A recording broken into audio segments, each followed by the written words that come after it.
जंगल में auto rickshaw competition. पूरे जंगल में ऐलान किया जाता है, सुनो सुनो सुनो जंगल के सभी पक्षियों, जंगल में कंपटीशन रखा गया है। जो भी पक्षी फर्स्ट आएगा उसे 1 लाख रुपए तक का घर और सेकंड आने पे 50,000 रुपए, थर्ड आने पर एक साइकिल दिया जाएगा। टुनटुनी चिड़िया मोनी चिड़िया से कहती है, मोनी बहन, अब तुम्हारे स्कूल की फीस का इंतजाम हो गया, अब तुम जरूर डॉक्टर बनोगी। और इधर कालू कौवा अपने बेटे से कहता है, बेटा चलो अब तुम्हें खरीदी हुई साइकिल नहीं बल्कि जीती हुई साइकिल दिलाऊंगा। लेकिन टुनटुनी को ये बात पता ही नहीं थी कि जंगल में कंपटीशन रखा गया है। तभी मिट्ठू तोता आता है और कहता है, टुनटुनी बहन क्या हुआ, क्यों उदास बैठी हो? क्या करूं मिट्ठू भाई, मेरे पास रहने के लिए घर ही नहीं और ठंड तो दिन प्रतिदिन बढ़ती जा रही है। मिट्ठू तोता कहता है, टुनटुनी बहन क्या तुम्हें नहीं पता जंगल में कंपटीशन रखा गया है, जो भी फर्स्ट आएगा उसे 1 लाख रुपए तक का घर दिया जाएगा। सच में तोते भाई? हाँ टुनटुनी बहन।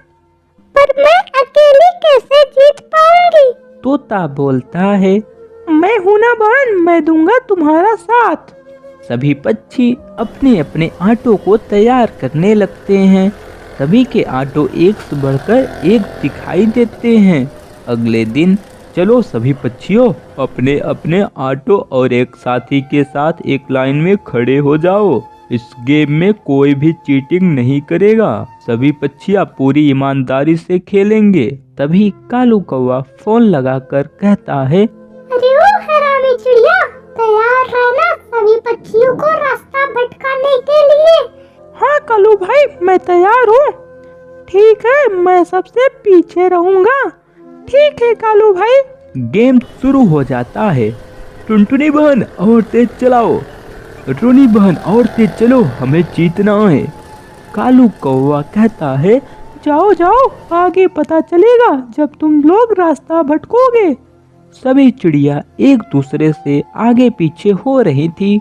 तभी उस जगह पर पहुंच जाती हैं जहां कालू कौवा पहले से ही सेटिंग करके रखा था। जैसे ही वो लोग पहुंचने वाली होती हैं वैसे ही हरामी चिड़िया रास्ता बदल देती है और सभी चिड़िया रास्ता भटक जाती हैं। तभी कालू कौवा हरामी चिड़िया के पास पहुंच जाता है। क्या हुआ हरामी चिड़िया, रास्ता बदल दिया ना? हाँ हाँ कालू भाई। फिर कालू सही रास्ते से अपनी फुल स्पीड में चला जाता है और इधर जंगल में भटकती हुई चिड़िया अपने मंजिल पर शॉर्टकट रास्ते से पहुंच जाती हैं और कालू कौवा अपने ही बिछाए हुए जाल में फंस जाता है और सभी चिड़ियों से पीछे पहुंचता है। कालू को अपने किए पे बहुत पछतावा होता है। एक घने जंगल में टुनटुनी अपने पति कबूतर के साथ रहती थी। टुनटुनी कहती है, सुनो जी, पूरे जंगल में केवल हम ही दोनों गरीब हैं, क्यों ना आप किसी दुकान पर काम पता कर लेते हैं।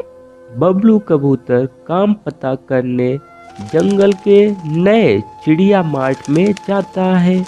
हेलो सर, क्या आपके नए शॉपिंग मॉल में मुझे काम करने का मौका मिल सकता है?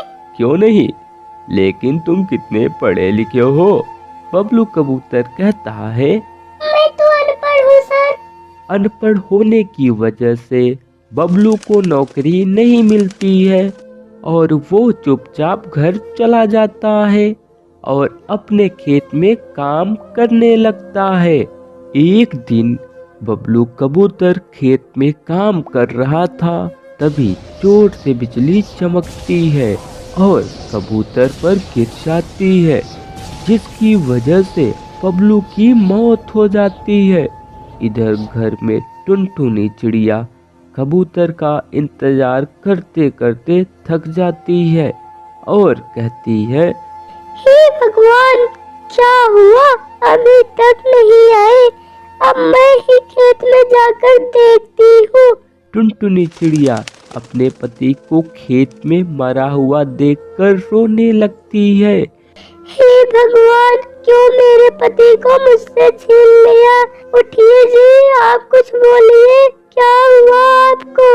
और कुछ सालों बाद टुनटुनी चिड़िया मिट्ठू तोते से दूसरी शादी कर लेती है और घर चलाने के लिए खेती करने लगती है। तभी गुलाबी चिड़िया टुनटुनी के पास आती है। बहन, बहुत तेजी से भूख लगी है, क्या तुम ये फल हमें खाने के लिए दोगी? टुनटुनी चिड़िया बिना कुछ सोचे समझे ये लो बहन, अपनी भूख शांत करो। बहन, तुम्हारे इस कामों से मैं बहुत ज्यादा खुश हूँ। ये लो जादुई पानी, इसे अपने फल में डाल देना। टुनटुनी चिड़िया ऐसा ही करती है। अगले दिन जब टुनटुनी और मिट्ठू तोता खेत में आते हैं तो टुनटुनी कहती है, जी, आज तो फल बहुत सारे हैं। ये जरूर उस जादुई पानी का कमाल है जो गुलाबी चिड़िया दी थी। दोनों धीरे धीरे अमीर हो जाते हैं और अच्छे से रहने लगते हैं। हाँ, मैं स्कूल जा रहा हूँ। ठीक है बेटा, जाओ, अब मैं भी काम पर जा रही हूँ। टुनटुनी चिड़िया ईंट ढोने का काम कर रही थी। अरे ओ गरीब टुनटुनी, जल्दी जल्दी ईंट ला वरना तेरा पगार काट दूंगा। हाँ मालिक, मैं और जल्दी जल्दी काम करूँगी, लेकिन आप मेरा पगार मत काटिए, क्योंकि मेरा बेटा उन्हीं पैसों से पढ़ाई कर रहा है। टुनटुनी चिड़िया काम करके घर चली जाती है। माँ, क्या आपको पता है, आज मैंने पूरे स्कूल में सबसे ज्यादा नंबर लाए। अच्छा बेटा, और मन लगाकर पढ़ाई करो। अगली सुबह टुनटुनी भी काम करने चली जाती है। अरे ओ टुनटुनी, मैंने सुना है तेरा बेटा पूरे स्कूल में सबसे ज्यादा अच्छे नंबर लाया है। कहीं ऐसा तो नहीं टीचर तेरी गरीबी पर तरस खाकर तेरे बेटे को ज्यादा नंबर दे दिए? नहीं मालिक, मेरा बेटा अपनी मेहनत और भगवान के आशीर्वाद से अच्छे नंबर से टॉप किया है। ये देखो, अब तो गरीबों पर भी भगवान की दुआ बरस रही है। कुछ महीने बाद बरसात का मौसम आता है। जंगल के सभी पक्षी अपना अपना घर बना लेते हैं, लेकिन टुनटुनी गरीब होने के कारण अपना घर नहीं बना पाती है और कहती है, आज तक तो मैंने दूसरे के ही घर बनाए हैं, लेकिन अपना एक छोटा सा भी घर नहीं बनाया। अब मैं और मेरा बेटा कहाँ रहेंगे? टुनटुनी की सारी बातें उसका बेटा सुन रहा था। वो कहता है, माँ, आप चिंता मत करो, मैं अपने हाथों से एक मिट्टी का घर बनाऊंगा। कुछ दिनों बाद टुनटुनी और उसका बेटा मिलकर एक बहुत ही खूबसूरत मिट्टी का घर बना लेते हैं, जिसके कारण जंगल के सभी पक्षियों की निगाह उसी घर पर टिकी रहती है। एक पक्षी कहती है, अरे वाह टुनटुनी, तेरा बेटा तो कमाल कर गया। जंगल के सभी पक्षियों से सुंदर घर बनाया है। सच में हुनर के आगे क्या अमीरी क्या गरीबी, दोनों बेकार हैं। टुनटुनी और उसका बेटा उसी घर में खुशी खुशी रहने लगते हैं। वाह, आज तो मेरे खेत में बहुत सारे भुट्टे हो गए हैं। अब मैं इसे बाजार में बेचकर अच्छे पैसे कमाऊंगी। वहीं बगल में कालू कौवा का भी खेत था।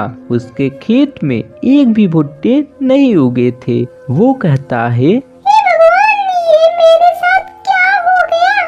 अब मैं क्या करूं? टुनटुनी चिड़िया अपने भुट्टे लेकर बाजार में बेचने चली जाती है। भुट्टे ले लो भुट्टे, गर्मा गर्म स्वादिष्ट भुट्टे, एक बार खाओ फिर से आओ। देखते ही देखते उसके सारे भुट्टे बिक जाते हैं। इधर कालू कौवा अपने खेत की चिंता में बैठा था। तभी टुनटुनी चिड़िया कहती है, क्या हुआ कालू भाई?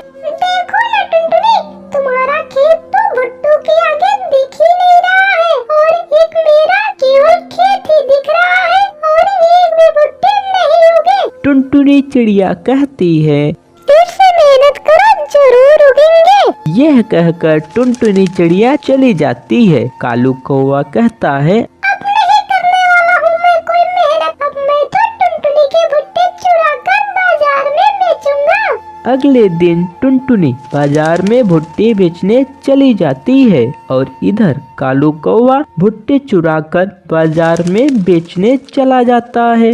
धीरे धीरे टुनटुनी चिड़िया अमीर होने लगती है। वो अपने नए घर में शिफ्ट हो जाती है। अगली रात टुनटुनी की माँ टुनटुनी के घर पर आती है। क्या हाल है बेटी? ठीक हूँ माँ। ये मेरा नया घर आपको कैसा लगा? ये तो बहुत सुंदर है। और तुम्हारी खेती कैसे चल रही है? खेती तो बहुत अच्छी चल रही है। ये सब घर तो मेरी खेती की ही देन है। चलिए सुना, आपको खेत दिखाती हूँ। और इधर कालू कौवा अपने पूरे टीम के साथ टुनटुनी के भुट्टे चुरा लेता है। अगले दिन सुबह होती है। चलिए माँ, आपको खेत दिखाती हूँ। चलो बेटी। टुनटुनी अपनी माँ के साथ खेत में जाती है। ये देखो माँ, ये मेरा खेत है। लेकिन टुनटुनी बेटी, ये तो पूरी तरह खाली है। टुनटुनी अपने खाली खेतों को देखकर रोने लगती है।